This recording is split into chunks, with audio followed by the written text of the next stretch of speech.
If Avni Singh is joining us, I'll hand over to her. Otherwise, we will continue with the proceedings. Firstly, let me just welcome everybody on behalf of the African Investigative Journalism Conference. This meetup is a side event to the conference, one of a number of events that focus on issues of importance to investigative journalists, and that we allow people with common interests to get together and discuss issues that they are interested in. So the session today has been organized by Media Monitoring Africa and the South African National Editors Forum. Both of these organizations have been involved in efforts over the past few years to spotlight the issue of access to information, from issues like universal access to the internet, issues like open data, and then Paia reform that we want to speak about today. We've had discussions with a number of people and organizations, for instance, from the ATI network over the past year or so. And based on all of that, we decided to come up with an initiative that will hopefully lead to some reform of the Promotion of Access to Information Act. I think what we should do is, in Avni's absence, I don't think she has joined us. You see on the screen Justine Limpetlaw, a lawyer who's been involved in access to information for many, many years.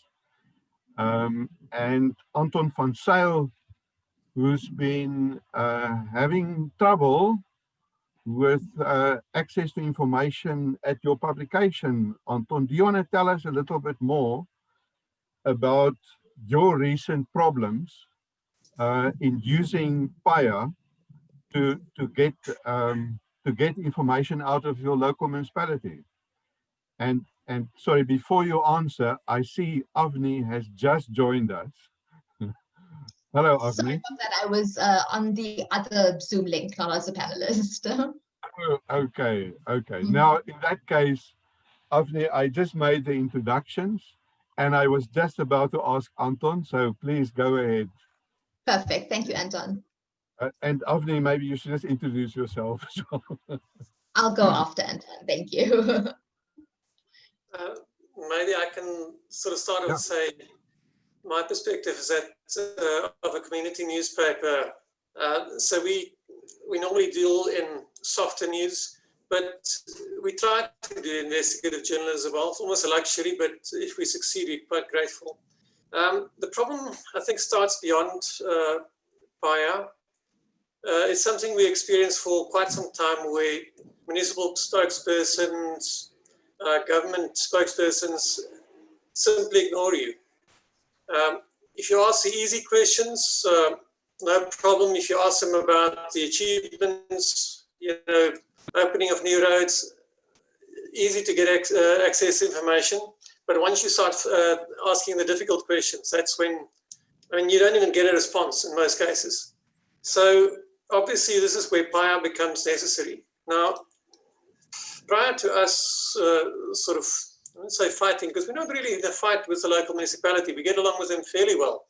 But before we had to resort to filing a Paia, I must admit I had some experience trying to get information from the National Lotteries Commission.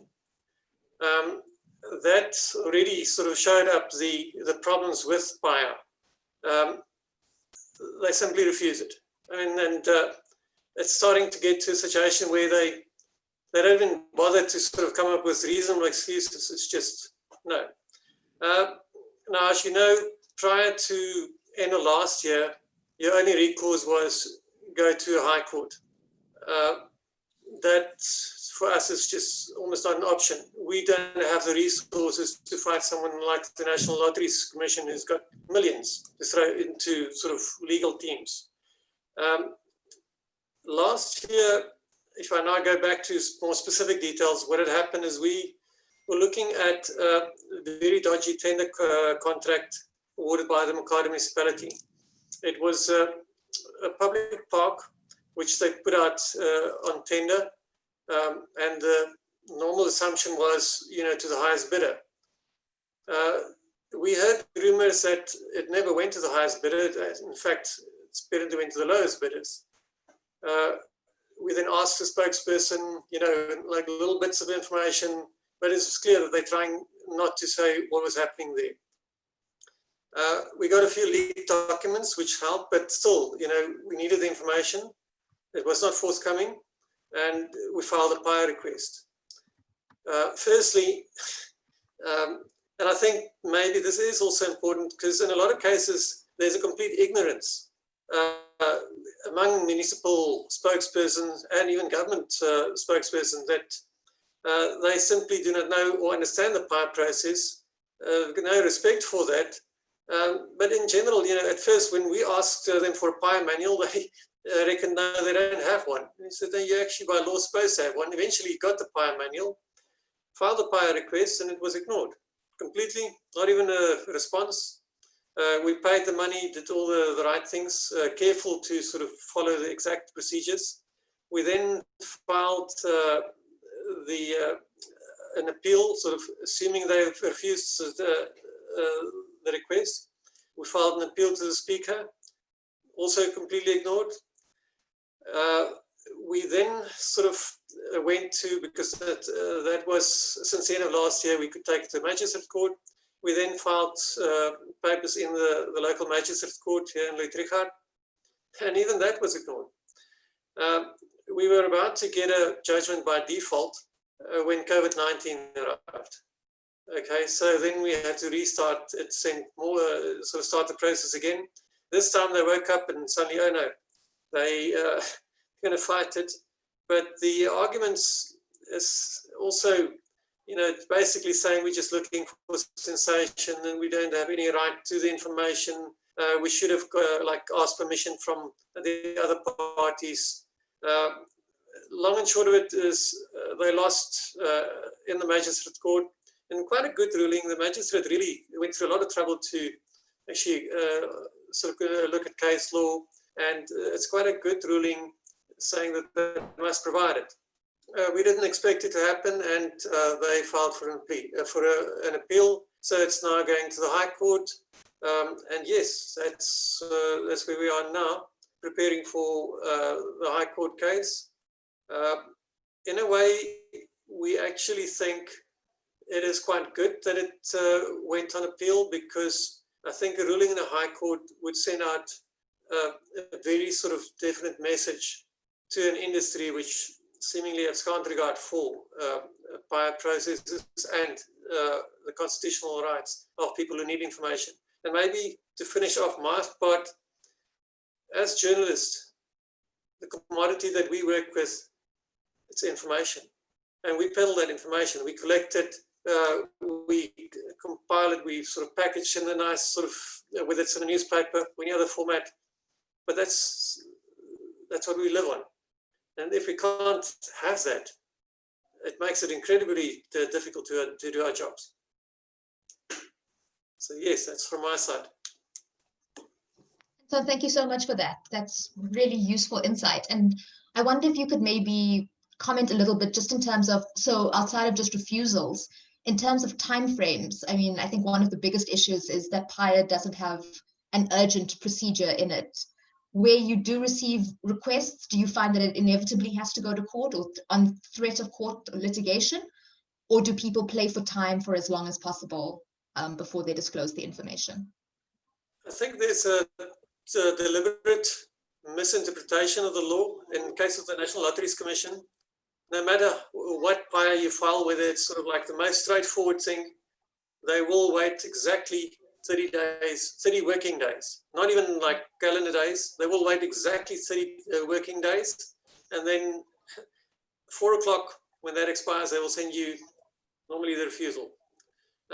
So in case of the municipality, complete sort of they don't do anything.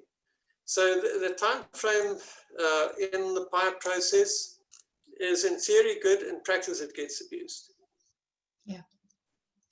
And then just to say, there's some comments coming up on the chat, just expressing agreement with you, and the fact that in terms of Paia, where we're dealing with private bodies, there's the expectation to prove your interest in the information, and that there's a lot of wasted expenditure from prior reviews in court.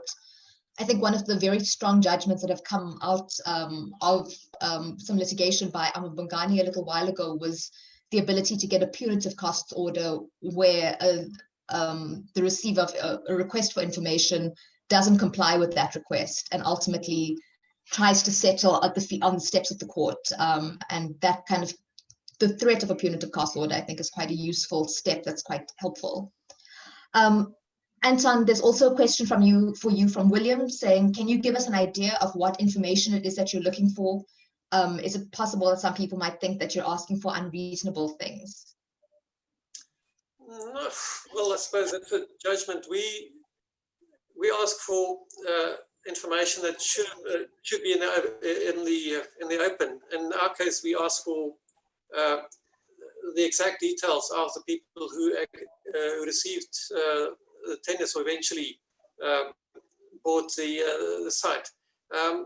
Now, again, the municipality claim, it's all on our website, but it's not.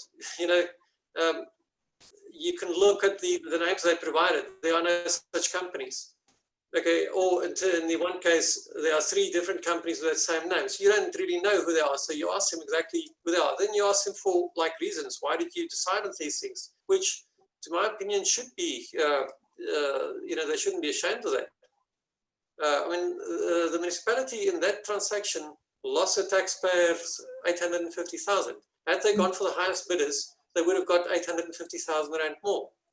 I think it's well within the rights of any sort of person sort of staying here or wherever in the country to ask, why did you make such a decision? Why did you say no to that money? So what we ask for, obviously, that is a bit for us as normal journalists, sometimes a bit difficult to, because the Paia, I think, expects of you to ask for exact documents. You don't know exactly what the people keep. I mean, the Paia manual's supposed to state, okay, I have this and this, I have these type of documents, and you can ask them, but they don't specify all these documents. So the Paia manuals are inadequate, which doesn't really tell you what you're allowed to ask for. And also, should you really be limited to just what they think they're supposed to give you? But I think there are some limitations, but from our side as well, we're not legal experts. We just want information that we believe should be in the public domain. And I think I think you were pointing out that up until last year, court reviews were the only process available. Justine's just commented that there is now an internal appeal mechanism to the information regulator in terms of the Protection of Personal Information Act. But that's something that can only be used once the provisions presumably are enforced from 1 July next year. So, that's an additional internal appeal mechanism for specifically, I suppose, for private bodies where there is no internal appeal. Just before I hand over to Justine and Anton, I had one more question for you, which is, in terms of your experiences, do you have any tips for how to craft Paia requests or how to get the mechanisms moving effectively? What are some of the good strategies or positive lessons you've learned from your experiences, if there are any? No. Unfortunately, I wish I could say there are many positives. But unfortunately, for us, it's an extremely expensive process because, even if it's a magistrate court, you still have to get your lawyer. You still have to that lawyer needs to make use of outside expertise, court documents. It's an incredibly expensive process.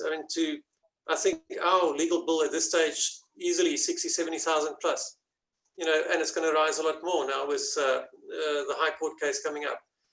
To put it in perspective, that's a huge percentage of sort of what if we all lately, not much profit, but, it's a considerable expense for us. But we do think it's necessary. So we need to get a court to basically tell them, no, you cannot ignore legislation. You cannot deny people their constitutional rights and get away with it. So the negative part, yes, it's almost a no-win situation for any small publisher who goes in such a fight.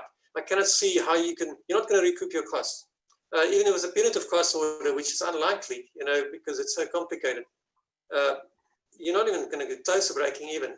So as far as that is concerned, unfortunately, I wouldn't advise any other small publisher to do it, sad as it may sound. The information regulator, I mean, if it's in place, maybe it provides a better option. The Human Rights Council seemingly fairly failed in what they were supposed to do there. So no, unfortunately, no, I don't have that much sort of good advice for someone else. I think you raised such an important point about the documents that are supposed to be made proactively available. I think that's something, it's one of the issues that I think Justine will be talking on more, because it's one of the key issues in the reforms that are being proposed, Paia, is more clarity around proactive disclosure so that you don't have to go through the Paia process in the first place.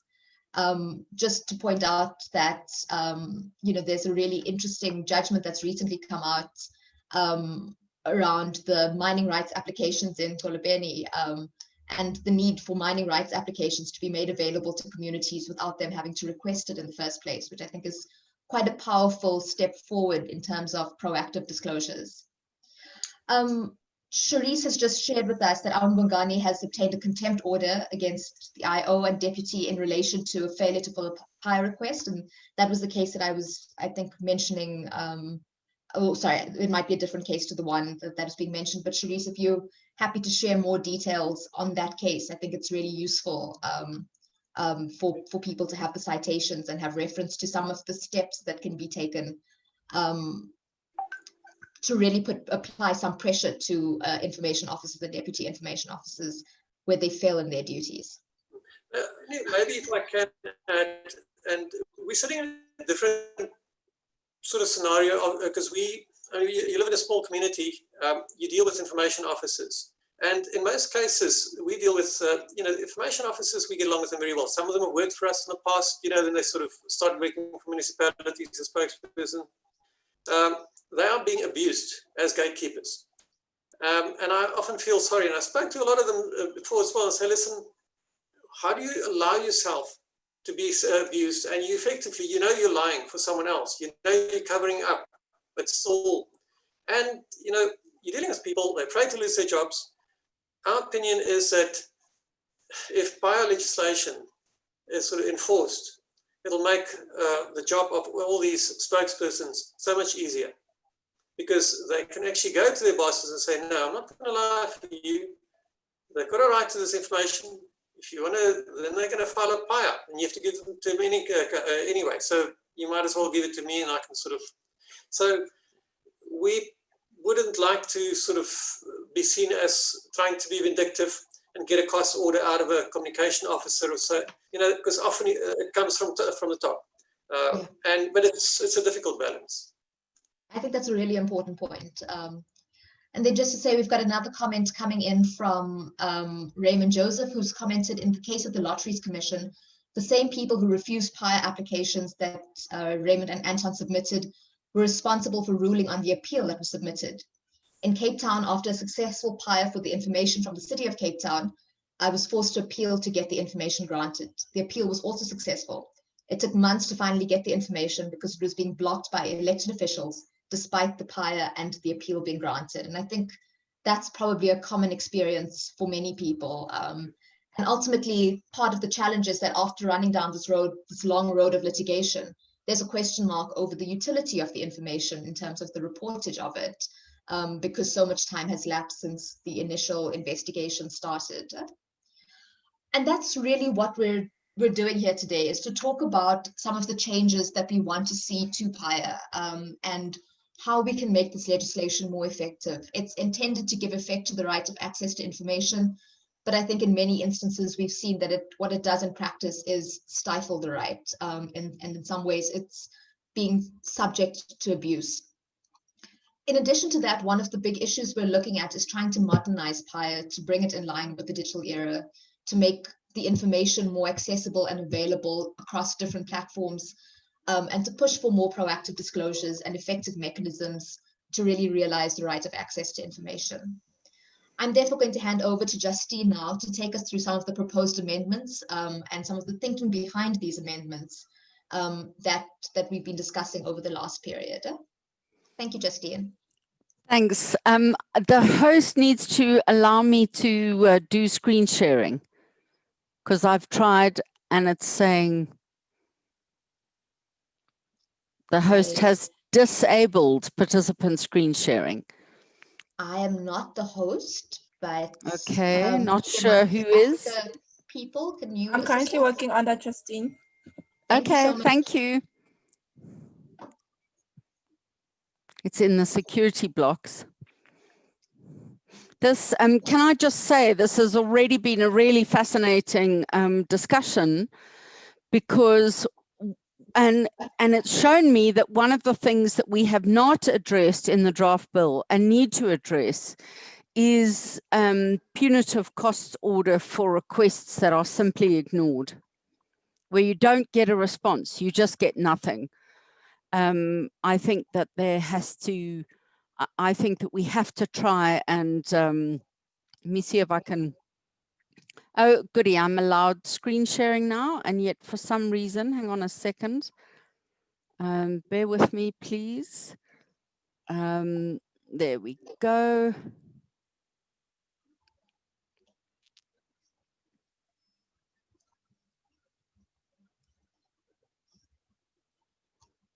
Can you see this now? Yes, all good. Okay, so I'm going to take you through what this is. So the first thing I just want to set out is, why are we looking at a draft amendment bill now?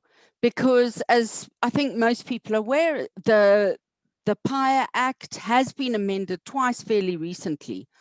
First of all, by the Protection of Personal Information Act, to provide for those handover of the powers and functions from the Human Rights Commission to the Information Regulator.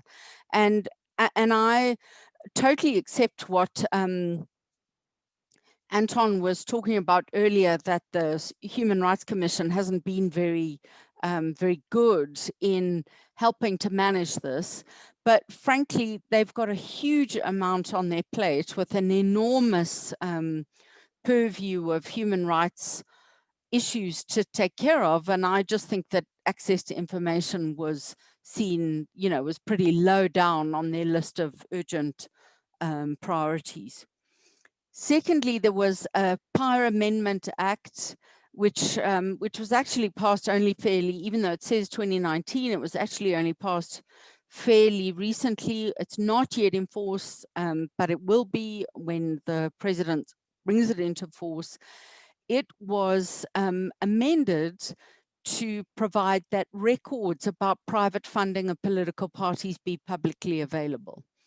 And there have been specific amendments over the years, usually sort of hidden in the back of a Justice Matters Amendment Act, for example, to address isolated issues as they've cropped up.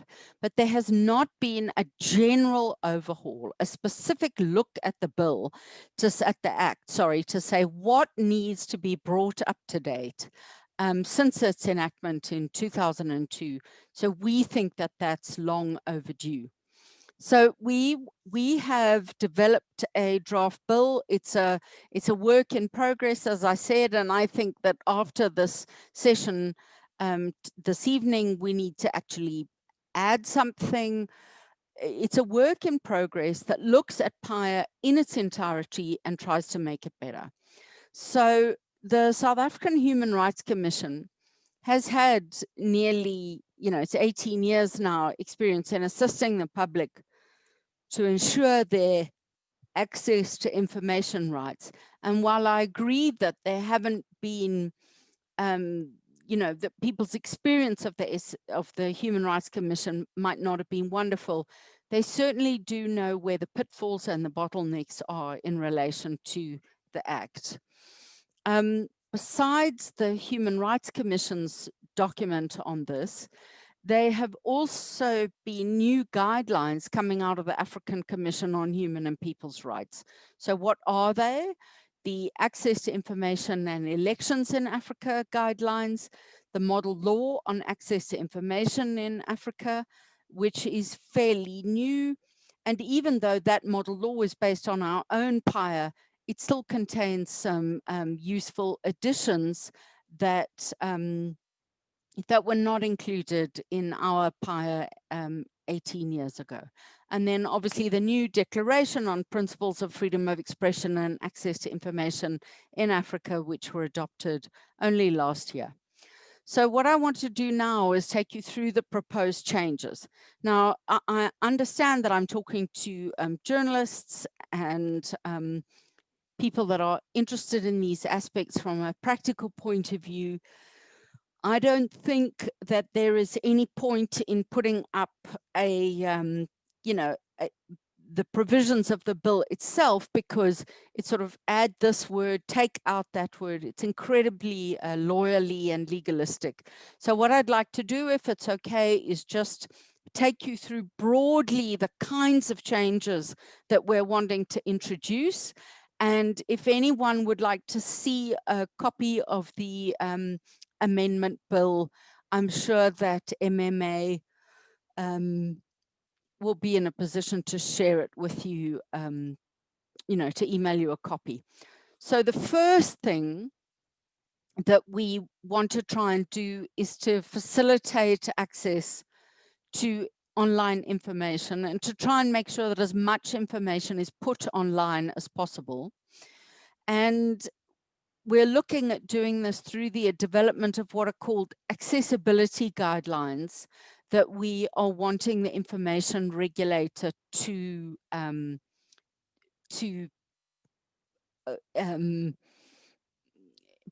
enact and to make regulations about, so that organizations, including all public bodies, have to actually comply with those accessibility guidelines. And they're not just about making sure that people who have a disability, for example, can make requests and access information, but also to make sure that when requests are made, that you don't run into a problem that says, oh, we've got lots of documents that deal with that. Which exact record do you want, when you have no idea which records they even have? It's precisely to address some of those problems identified by Anton earlier. We want to facilitate proactive information sharing. So we've introduced provisions relating to open data and open government that will require a lot more, not request driven, but proactive information being put particularly online. We want to promote open access to all educational and governmental resources online, and to improve the management of information records so that records are not hidden just because people, private and public bodies, don't have proper information systems. We have broadened the definition of a public body to include Parliament and provincial legislatures, because there's some debate there over whether or not those bodies are governed by the definition of a public body, as well as any private body that performs a public function. We want to update definitions to take the internet and online access into account. We must remember that this bill was enacted in 2002, but initially drafted in the very early 90s when, when the internet and email was still like a radical revolutionary thing, and very few government departments had online access. We've introduced a new section 9A to encourage information online and I think this is really important, to prohibit private and public bodies from disrupting access to the internet, and to prevent the adoption of undue internet-related taxes. We've seen this happening in a number of other African countries, and we think it's important to make provision for it in our law, just to try and prevent that from ever happening and deal with it proactively. One of, I think, the most radical changes that's proposed in the in our bill is to delete the exemption for cabinet records. In other words, so, you know, cabinets had a good quarter of a century to sort out its processes and practices, and there needs to be now a much greater level of transparency with regard to how cabinet functions and to documentation and decision making that happens in cabinet. It's we also want to make it clear that Paia manuals must contain detailed information about all the relevant information it requires from a requester, including the fees payable, because sometimes manuals don't specify that properly. Again, to include new obligations in relation to data management, to require public bodies to provide access as quickly and cheaply as possible. We want to do away with fees for electronic records, so that you're not paying per page for a record that can just be emailed to you. We want to improve annual reporting to the information regulator, so that the outcomes of court actions are reported on. At the moment, all that's required is that you say how many requests were referred to court, or were referred to court. We would like the information regulators to be able to see from an annual report from a public body, for example, how many, you know, what the court outcomes were. And if a public body is continually finding itself being subject to an adverse order by court, the information regulator needs to, needs to be able to know that, to take a look at that. We have suggested changes to the public information override to include SARS-related information, where this is in the public interest to disclose, and to broaden the provisions of the override to make the tests separate as opposed to cumulative, and to broaden risks to all risks that may reasonably result in public harm. So that goes beyond public safety or environmental risks, so that, and by saying making them separate as opposed to cumulative. So you have the issue about a serious contravention of law. You have another provision that says where it'll expose the risks to public health and safety or environmental risks. We're going to go beyond that to say all risks that may reasonably result in public harm, and as a separate test, a general provision that says where the public interest in disclosure outweighs the public interest in maintaining, outweighs the public risk of disclosure, and that now is a standalone public interest override provision. We also want to empower the information regulator herself, and not just a minister, to grant exemptions from private bodies from complying with certain provisions, because we think it's important to really put the power in the hands of the information regulator and not the ministry. We want disclosure of election-related information to be broader.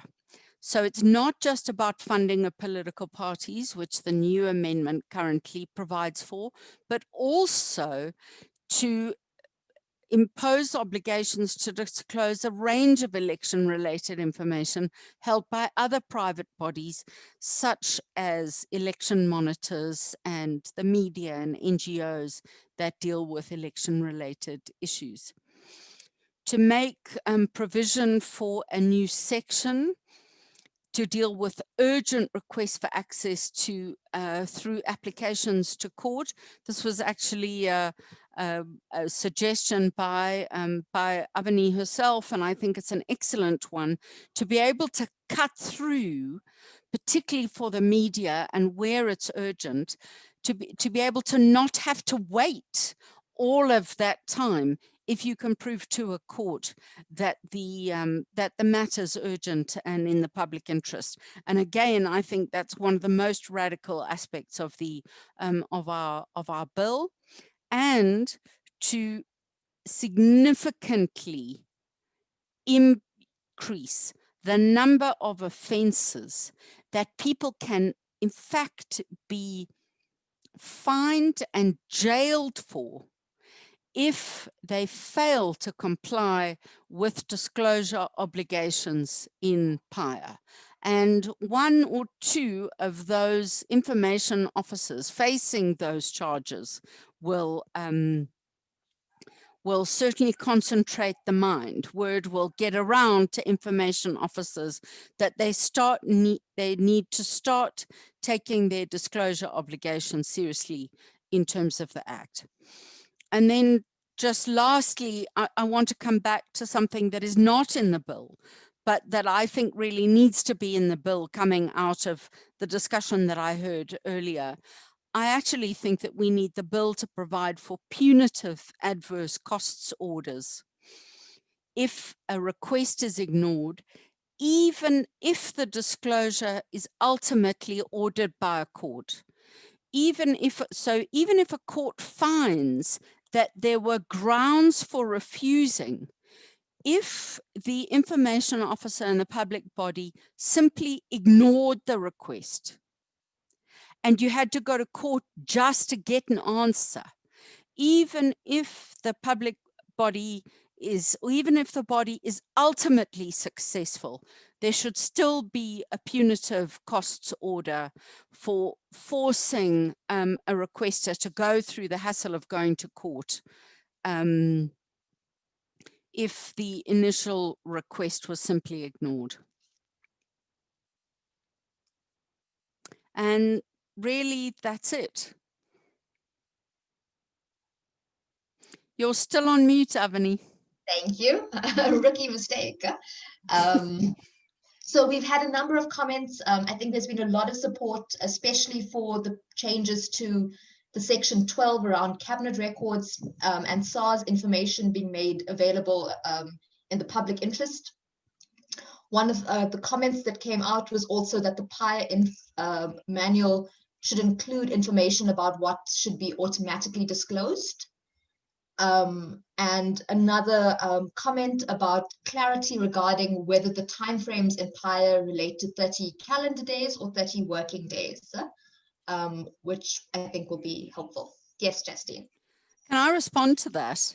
The Paia Act doesn't specify the definition of days, right? And therefore, the Normal Interpretation Act is applicable, which says, unless it specifies business days, it's normal calendar days, excluding, it's normal calendar days, unless the last day falls on a weekend or a public holiday, in which case it's sort of the first working day after that. But it doesn't mean that all the days are working days. So in other words, if the 30 days, for example, expires on Good Friday, they're entitled to have until the following Tuesday, because you've got a weekend plus the Easter Monday in between. But it doesn't mean that all days are working days. And people need to know that. And they need to push back on them saying, no, it's working days. It's not. Absolutely, 100% agree with that.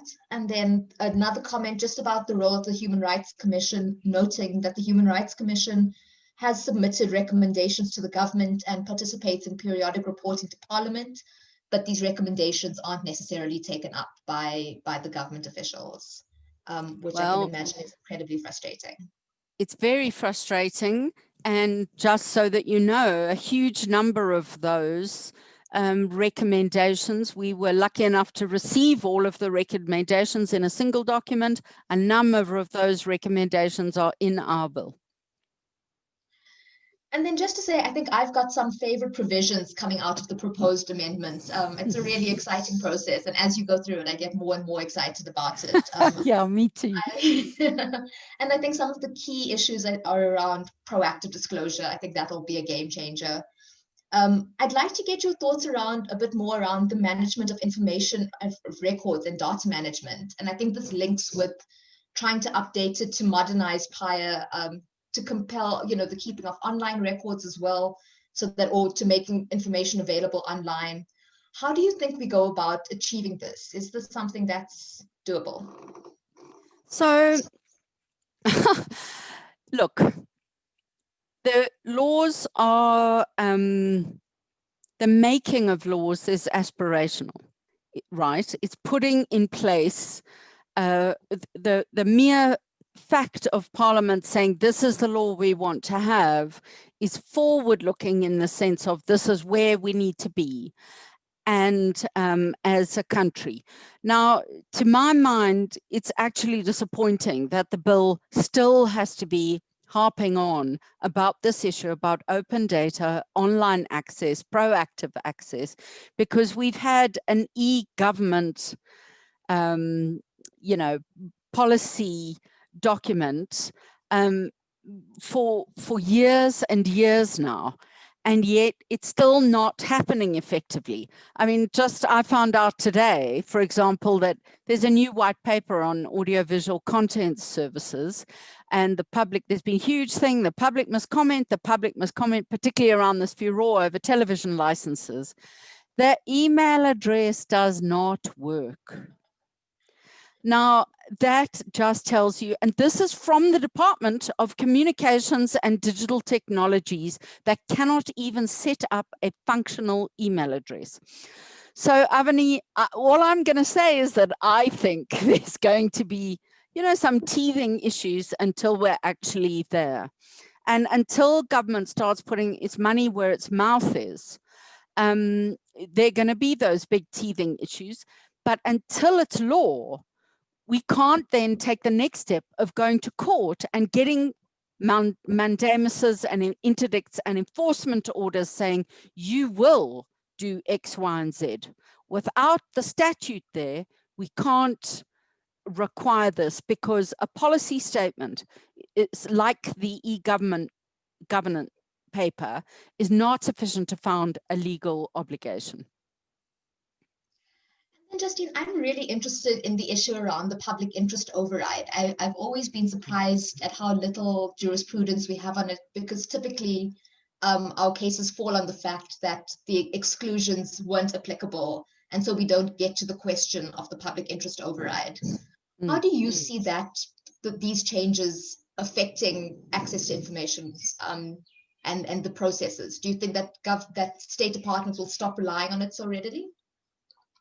Do you think they'll need to stop relying on what? On the exemption, sorry, on the exemptions. Yeah. I mean, the point about a public interest override is that you have to prove that.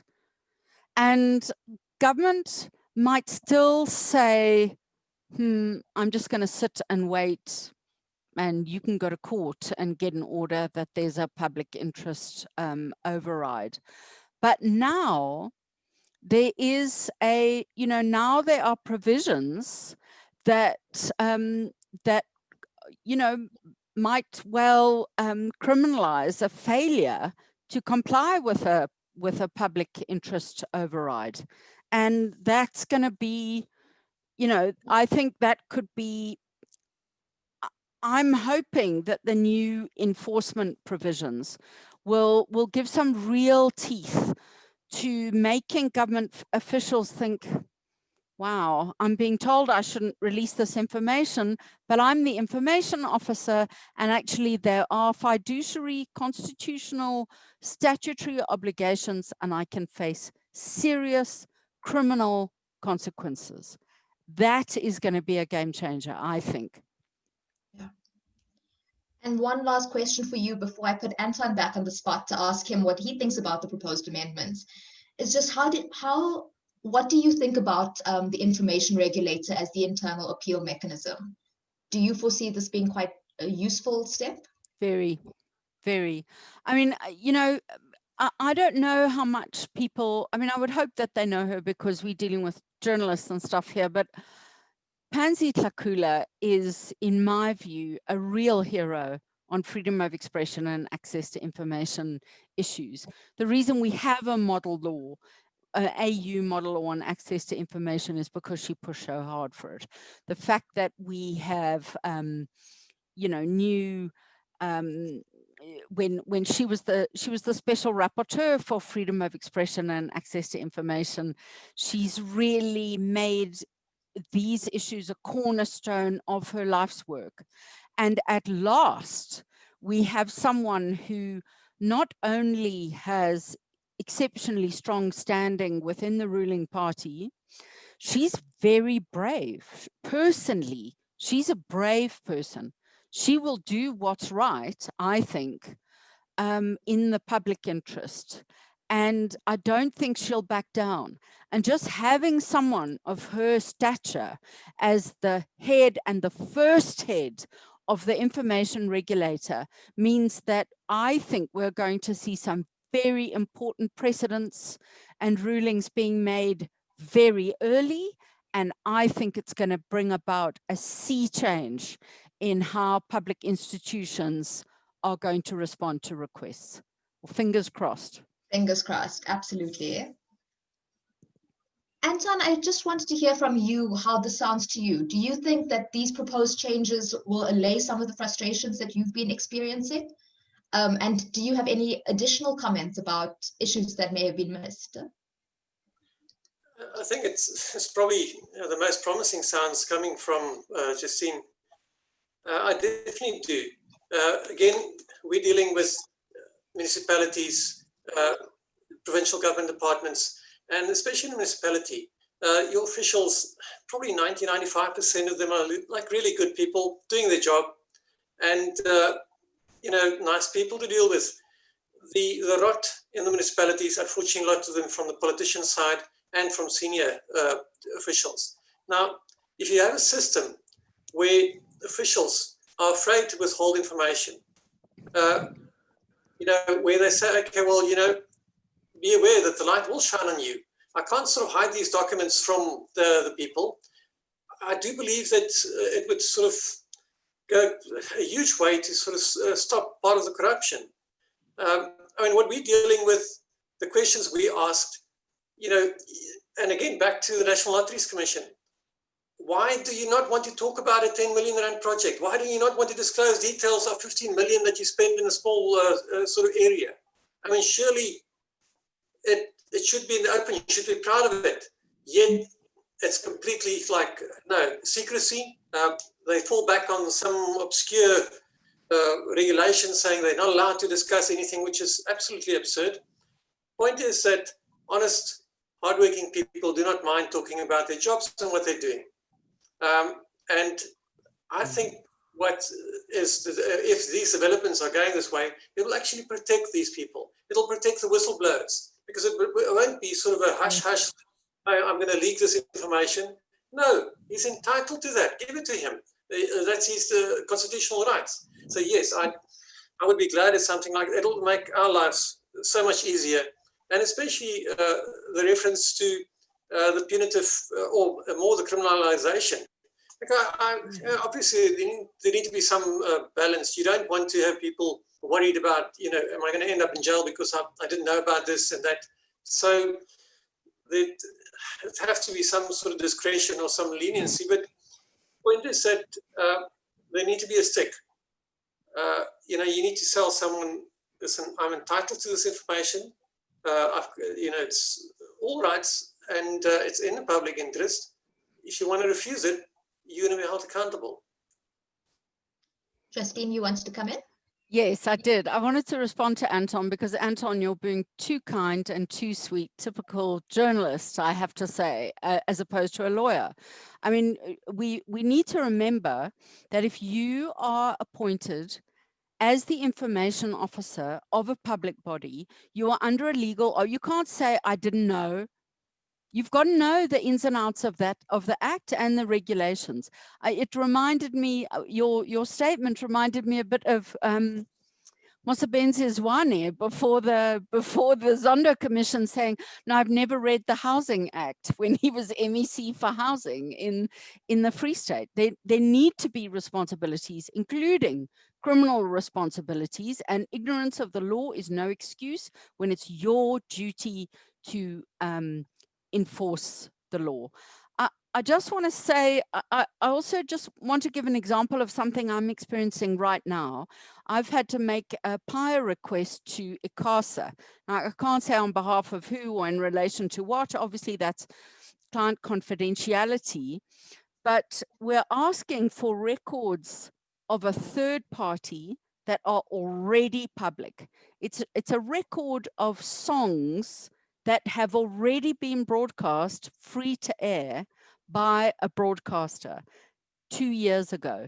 There is no way that anything about that is public, is confidential, because it's a record of what was already broadcast. ICASA are just using every trick in the book not to give me that information, because they know that it's going to show that they haven't been doing their jobs in relation to monitoring and enforcement of regulatory compliance. So they keep saying, well, we can't, we have to ask the third party. And I'm like, there's no basis to ask the third party. Not a single provision requires third party notification of information that's already public. And so what happens next, Justine? What happens next is that I'm waiting for the 30 days appeal process, and we will be going to court on this, and I will be requesting a punitive costs order, precisely because it's very clear that the reason they don't want to give me the information is that I'm going to be able to use it to show that they don't do their work in enforcement. Brilliant. So we're also having some comments just replying to Anton, saying that fully agreeing with you, saying that they've also seen this conduct from the Department of Defense. The information officer told Nashina to submit an appeal for a deemed refusal because he was not getting through to the legal advisors. Atravia has just commented that she agrees 100% with Justine. These officials must be taken to task so that they can start to understand that they are not just there to follow instructions and say, my hands are tied. We see from the Zondo Commission how constant passing of the buck results in nobody drawing the line and refusing to engage in unlawful actions. And I think that's 100% correct. So at this stage, I think we've got about 5 minutes left. If there's anything more from the panelists, you're welcome to make some closing remarks. Otherwise, I'm going to hand back to Isak. And just to say from my side, thank you so much to Anton and Justine. It was a really interesting and insightful discussion. Thank you to Media Monitoring Africa for hosting this discussion. And as always, thank you to Isak especially for making this possible and for being such a big driver behind this process. So Isak, back to you. And let me just summarize and highlight a couple of issues. Firstly, we asked, why do we want to work on this in the form of a draft bill? The fact is, there's been so many efforts over so many years by so many organizations, from the Human Rights Commission to many others, who try to convince government to make changes, substantial changes to the act, and it just hasn't happened. So we thought, well, we're going to do it in a bill format. We're going to do the work for them and use that as an advocacy tool. And the whole effort is based on 3 key reasons. One, it's 20 years. In 20 years, the world moved on. We're living in a digital age now. So the act must be adjusted to make provision for the needs of the digital age. Secondly, all the problems that we spoke about earlier, problems that people are having just to access information. We need to address that. And thirdly, and I think probably most importantly, we need to bring the Paia in line with the regional standards, the African Declaration on Freedom of Expression and Access to Information, the model law, and other documents. So as a result of that, together with Justine and Avni, Dario Milo and Priya Chetty, the 4 lawyers have been working for months to bring us where we are. And we need to thank them for all the hard work so far. But as you heard today, every time we discuss it, more things pop up. So I just want to outline how we are going to proceed with this now. Firstly, currently, until middle of next year, it is still the mandate of the Human Rights Commission, and thereafter it's the mandate of the Information Regulator to actually make formal proposals via the Department of Justice that could then take a bill to Cabinet and to Parliament, and that is the process. So our intention is to get maximum civil society support for proposals, and that we can, with hand over a proposed bill endorsed by a list of experts and organizations who use it on a regular basis, to say this is what civil society wants in terms of reform of Paia. Now, after this session, we will certainly share Justine's presentation with people who attended. And then we will take from the discussions from today, we will make some updates to the draft bill. And we're putting together some explanatory notes. And our intention is to make that available to whoever wants to comment by the end of the month, around the 1st of November. And to give people 2 weeks or so to comment. So around the 14th, 15th of November, comments back. Then we will update the bill and see where we stand now, whether we think we'll be ready to make some kind of formal handover as a public event. In the meantime, anybody who would like to comment, or if you know about somebody who's not here today, who you know can make input from the perspective of journalists, of academia, of people working in ICTs, of people in any area, we need as much expertise as possible. You can email just your name to William Bird, who will put his email address in the chat soon. So you simply drop an email to William Bird and say, please put me on the list to comment on the draft bill that will go out around the 1st of November. And finally, I want to say, the more we can talk up the need for Paia to be reformed in every forum that we can, the better. So we need to create a conducive environment where the politicians will listen when we try to explain that there is a big need for Paia reform. And with that, thanks everybody. Thanks for attending. And those of you who will go back to the African Investigative Journalism Conference, there's a couple of really interesting sessions coming up in the next few days. And tomorrow evening, the Carlos Cardozo Memorial Lecture, which seems like it's going to be very, very interesting. Thank you and goodbye.